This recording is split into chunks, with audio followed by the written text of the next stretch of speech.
being here, and you're going to read something that I wrote today, which is very funny. At least I think it's hysterical. And we have a special offer. We'll call it the Judith A. Daus Memorial Offer. We're returning from where we were. And we're going to offer to Cindy Black. We'll offer to Saeed, if that's a word, Sven, and even to Pulak, who's a cheapskate.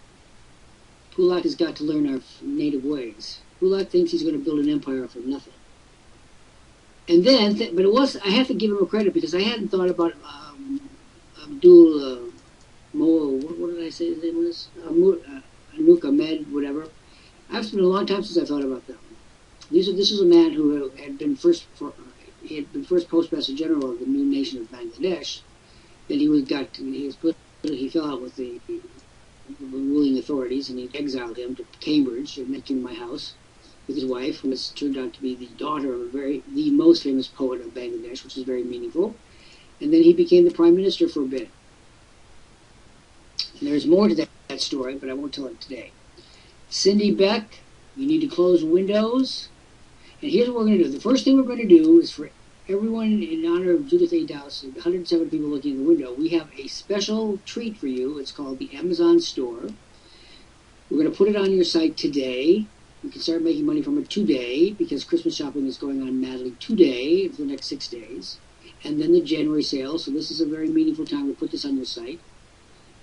It has 50,000 products in it, and you can jingle bell it up if you want. That you do, although it's perfectly fine the way. Thank God for that. Well, during the course of this program, we are going to make an offer, which includes a free month of service. Our scholarships have been extremely popular, but they will end at midnight, December 31st of this year. There will be no more scholarships. Don't even think of coming to me and asking for one. Don't even think of asking for an extension. It ain't going to happen. So, what I think we should do is, why don't you read to us a bit, because I'm dying to hear how it reads. And this infernal book continues to, it's like I don't work on it, but I work on it constantly. And it grows and grows and grows, but it never finishes. I thought I missed the whole thing, but I guess I didn't. December, unrelenting Atlantic cold. Sounds perfect. Do it. Go for it. So, this is part of Chapter 8, I think. So it is 1:15 a.m. It is December, unrelentingly cold in the blue, despite the considerable heat thrown off by the brilliant chandelier overhead. It is time for me to enter the history of Radcliffe, the history of Martina Horner, and not just write it. I am now, indeed, the fly on the wall. And while many such... Jan Delstra, or Deelstra? Jan, are you there? Jan, I'm going to put your instructions on the screen so that you can watch the video. It's going to take 7 minutes. And Jan, it is a requirement of your being here. If you don't watch it, we do remove you. So Jan, I'm going to post your instructions, which are right there.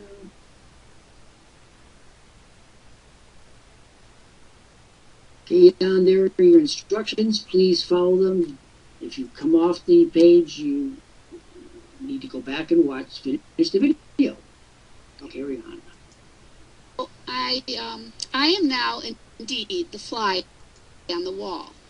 While many such may see these elements, I am, I believe, the only one to record them. Thus, the most obscure friar of the 12th century, otherwise prosaic, mundane, and entirely undistinguished, gains unique, eternal importance, for he is not only saw, he considered, not only considered, but wrote, but spun the events we call history, whether true or not. Thus does Friar Geoffrey take his part in the great history of humankind, and begs your indulgence for fly is not omniscient or all-seeing and maker. No one will ever think you're stupid. They're calling Samantha for the 96th visit. Samantha, this is Dr. Lant, who has not said hello to you. Carry on. My very first formal event at Harvard took place in September 1969 in the much worn Cronkite Center on pricey Ash Street. Short to be sure, but a bona fide multi-millionaire row. There, History Chairman H. Stuart Hughes, 1999, elegant writer of intellectual history, science of a great Eastern family. Most member was Charles Evan Hughes, 1862, sometime governor of New York, Chief Justice of the Great Republic, the man who by the slightest mark had missed becoming one of our and most austere president. I was to attend many future gatherings at Cronkite, but this one had a unique aspect, duplicated by none other.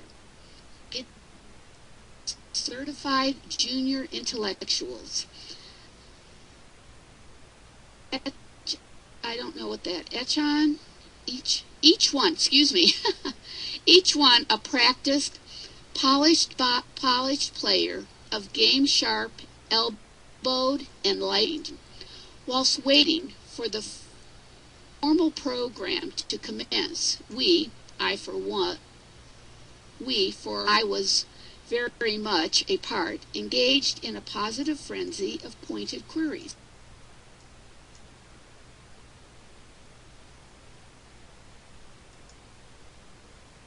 Jan, you're going to want to close that window so that you're not bothered during the presentation. And Kulak, I asked you a question. I'm not getting an answer, and I'm not helping you further. I need to know how long it will take you to get $100 together. That's the question. If you will not answer it, please leave. So some of the pointed queries. Did you get a Wilson? We're accepted Princeton. We're accepted at Princeton. How many schools recruited you? And so the all-important pecking order, refined to a fare thee well, was crafted with minute precision. This was of the utmost significance. So in point of fact, I much less spoke to the most of these one-upping colleagues ever again. They presumably didn't miss me much either. However, this was not the most important aspect of this. No, indeed. Instead, it was supplied by Professor Hughes, who was more eloquent and cogent that night than ever seen him, though I heard him many times after. You are the best and the brightest, he said, thereby warming the cockles of every scheming heart. Harvard has given you the good housekeeping seal of approval. One will ever say that although one or more of the censors, classmates, may think so. Being certain that with any one or two of you, we made a mistake.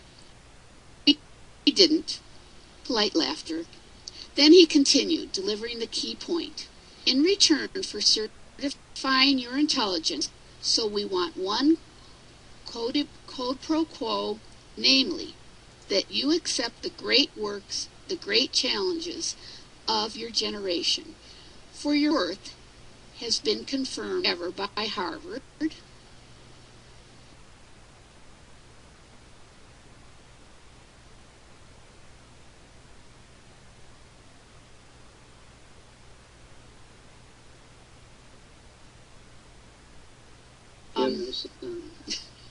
I found now? No sound now. Yes, now you do.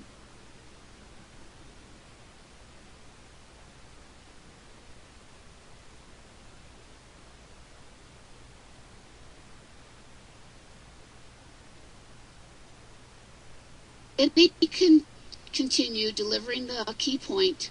In return for certifying your intelligence, so we need one quid pro quo, namely, that you accept the great works, the great challenges of your generation.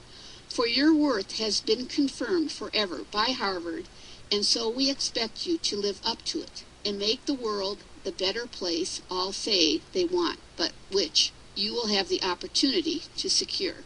Thus I became a Harvard man, and thus I attempted to live. Unfortunately, Mrs. Horner was not of Harvard, and may never have heard those sentiments. It might have made the very greatest difference if she had. Her people thought that having won the battle, she all but ignored the war. The war, that is, for the advancement of women. Consider for a moment the economic position of women as taken from the Huffington Post, published September 17, 2013. Women still earn only 77 cents for every dollar that men earn in 2012, according to the new data from the U.S. Census Bureau. In 2012, the median earning of the American working year-round were $37,791. American men earned a median income of $49,398. The gender wage gap has hovered at about 77 cents on the dollar since. Mrs. Horner, now sustained by her fame and reputation, by the considerable resources of the institution she had, people she could access and move to join her in a great international movement was in the advocate, to motivate, and to move mountains on every topic pertinent to women. There was, in fact, no other woman on this planet so well suited. The question must then always be, did she use what she had to do the necessary work? Absolutely essential work that would change the world and its women now and for many years to come. One brilliant song by Richard Rodgers and Oscar Hammerstein II shines in a sharp light upon the important matter. The song we all know from the 1965 film The Sound of Music is "Climb Every Mountain." You must know these lyrics, but it is time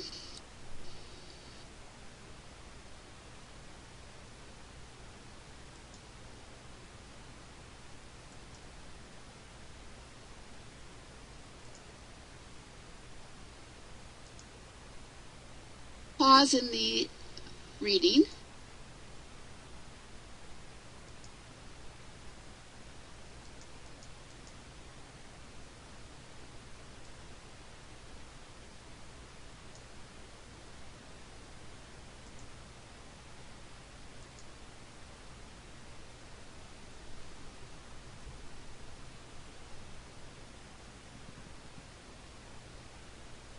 Have to stay around, people, to hear the rest of this.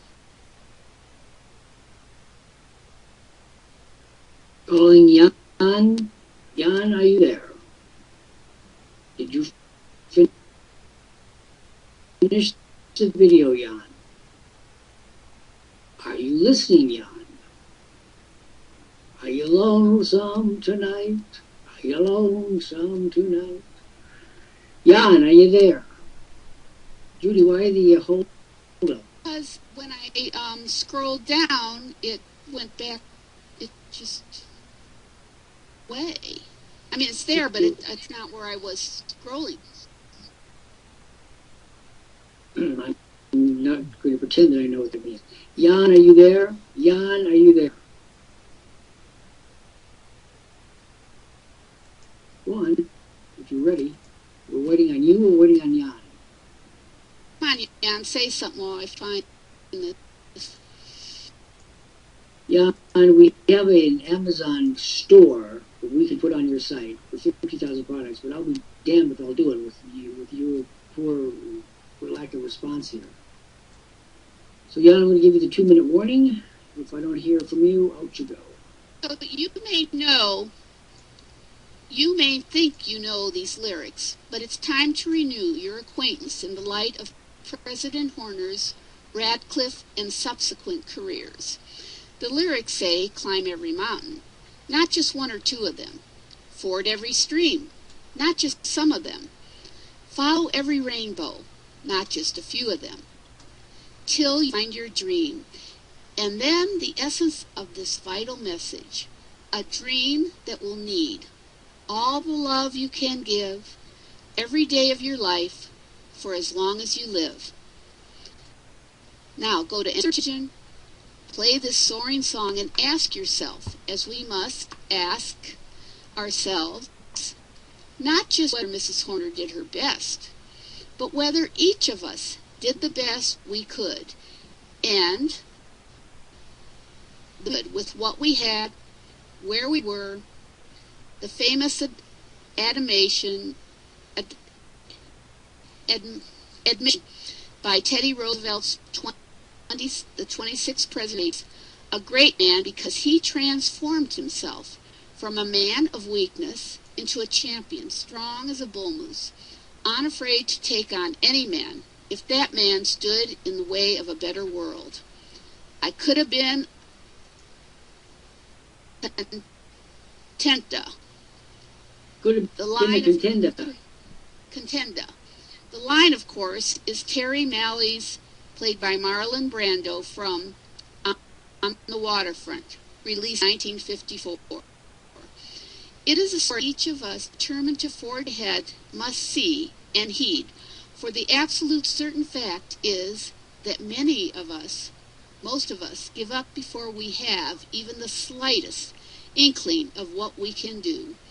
And thus Brando's self-damning summation becomes the final statement on our fast and futile appearance on this air. Giving on becomes the highest of our achievements, the only thing, so many things we become known for. So the devil up, for he wants to be. The devil smirks. So the devil what? Smirks. Usurps? Well, Smirks. there's no. Look at the word. It says EP. Do you think I lost a word? Usurps. Yeah. It just says EP odds. Or the devil is certain, for he is somebody too. For the music, you'll want this section in Leonard Bernstein's rendition. Listen to it, for this may very well provide the theme of your Czech life, as it most certainly does for mine. Too effort, too many excuses, much procrastination, promises galore, delay, idling, loafing, trifling, dabbling, delaying, frittering, always of the day, every day. These and every other decision become these and every other is that supposed to be decision or derision? It's supposed to be derision. Being the only certain things making our pathetic tenure in this place we call home, this place of our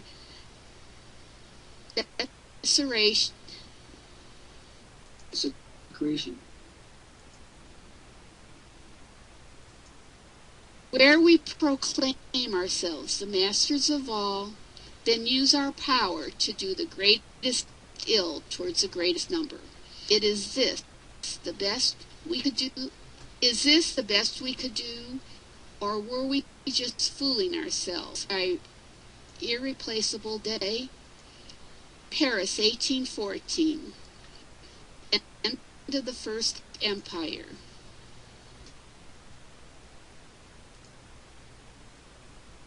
European allies were finally about to seize imperial Paris, putting paid to the notion that was Napoleon Bonaparte's dream. A meeting was hurriedly called by the regent about what should be done to negotiate with what still remained, including the presence of Godhead heir, King of Rome. Or escaping with the Bob Empire, fleeing for their skins like so many gypsies in a night.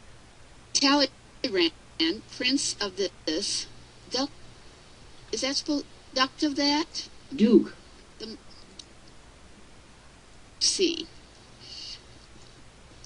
Duke of that, the most cynical and far-seeing prince of his era, do what must be done for the good of France and the fast-melting regime. But His Serene Highness had already cut a deal with the Tsar, the only man able to provide a bribe big enough for Talleyrand, 1754, for whom bakshish was an art. This, the imperial regime, headed by Napoleon's second wife and regent, Austrian Archduchess Marie Louise, a woman without any attractive feature whatsoever, ordered to the fatal decision, fleeing to Blois and ignominy. Minutes later, the state carriages were filled with whatever could be filched. The Bonapartes, no longer a family, an imperial family, but only so many practiced thieves. Talleyrand's commentary was acid. They had all the cards and threw them all away. Did Martina Horner make the same mistake? A growing number of her muttering, increasingly critical staff, alumni, and supporters only thought so.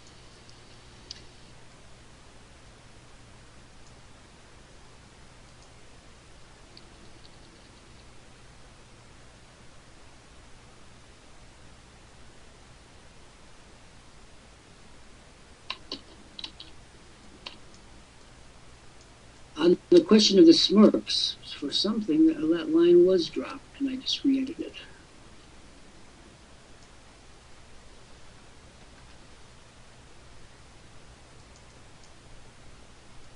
So, Talleyrand's commentary was acid. They had all the cards, and they threw them all away. Did Martina Horner make the same mistake? A growing number of her mutterings, increasingly critical staff, alumni and supporters certainly thought so. They wanted to press forward, to leverage the great victory over more victories with greater results, all for the good of womankind and the people who valued them. They longed to see Radcliffe and its president at the forefront of women's education, health and reproductive rights, equal pay for equal work, and every other significant women's issue. They had waited. They had been patient. They had been loyal. Now, like Alicia Bridges, they wanted action. Action now. Not more circumlocution, fatuous. Circumlocution. Circumlocution. Fatuous, endless. Elaborate.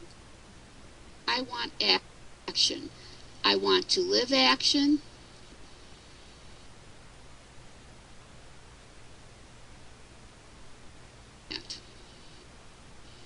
Something in their genes that they have to be educated. So therefore, if that's true, and you had a position and you had an opportunity to read a paper that might enlighten some men to the situation, you would approach it with avidity or toss in the trash. No, I would take it. I would. So then, when we see you again, we're going to look for a lilt in your language.